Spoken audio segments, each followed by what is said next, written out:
Hi guys, welcome back to the BMW Guide channel, and today I've sort of thought of a slightly odd subject, which is a full interior tour of my E87.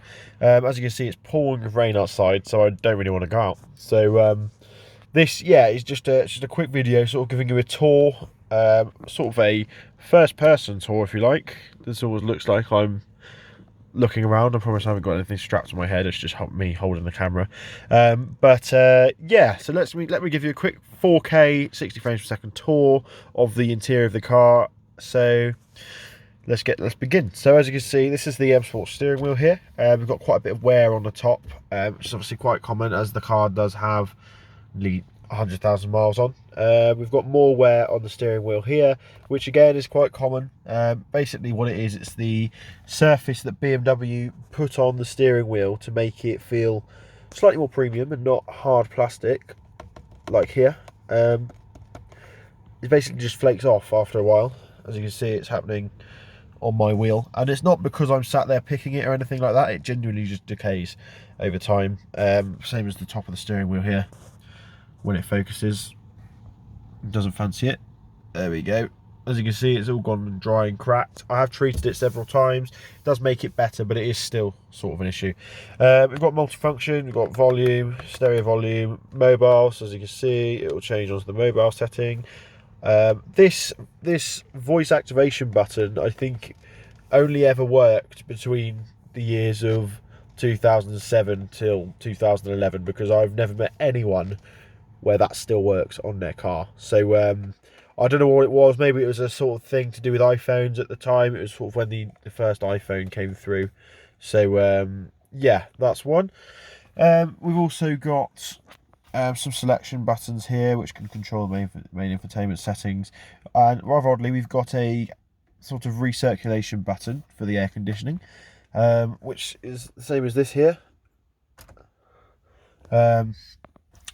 And then we've got our mode changing, so we can change mode from, there's the radio, oh hang on, aux, radio, CD, etc.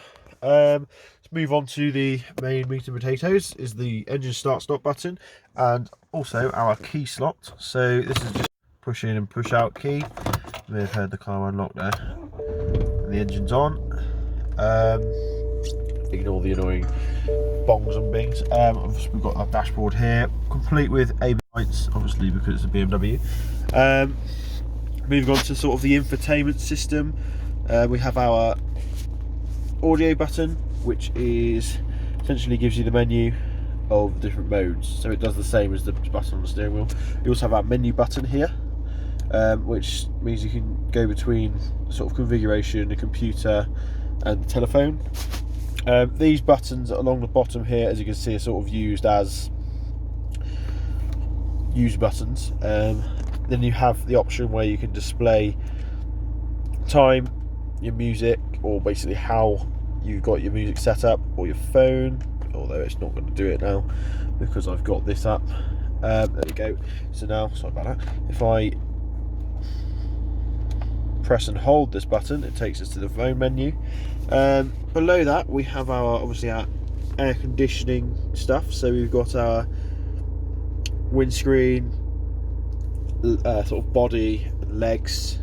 We have our max air conditioning button, which is also a dial for the temperature. This is dual zone, this car, so as you can see, it does each one separately. We've got an auto button, which is where it will sort of assess the situation within the car and sort of do it accordingly. This is the fan speed, the recirculation button, so you can set it so it'll automatically recirculate, or you can set it so it's always recirculates. We then have this side's button for this side's dial, even for the temperature. We have our rest button, which essentially allows residual heat to enter the cabin after you turn the engine off, which is quite cool. It fans it in. I've made a full video on that explaining that, so take a look at that. We've got our rear defroster on. As you can see, we've got a nice clear rear window. Our air conditioning button and our windscreen clearing button. So if I turn that on, there we are. So that's all for that. As you can see, we've got a auto start, stop, turn off, and there are various bits such as the sunroof, etc. if you had it equipped. In here obviously we've got our 6-speed manual box, and the knob for that, obviously not the actual box itself. We have a cigarette port there. Here I just sort of have a cubby where I have random bits and pieces.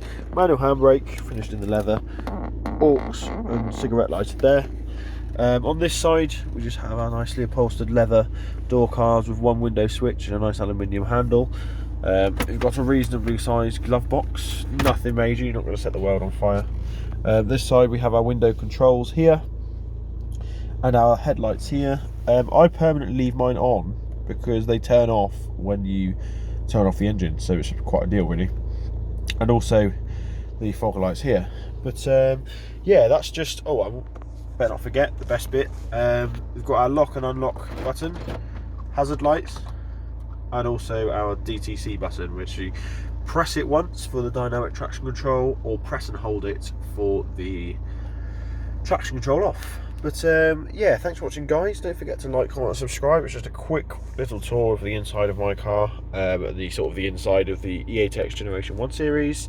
I hope you liked it. Hope it showed you. If you're looking for one, definitely get one, because I personally think they're great cars.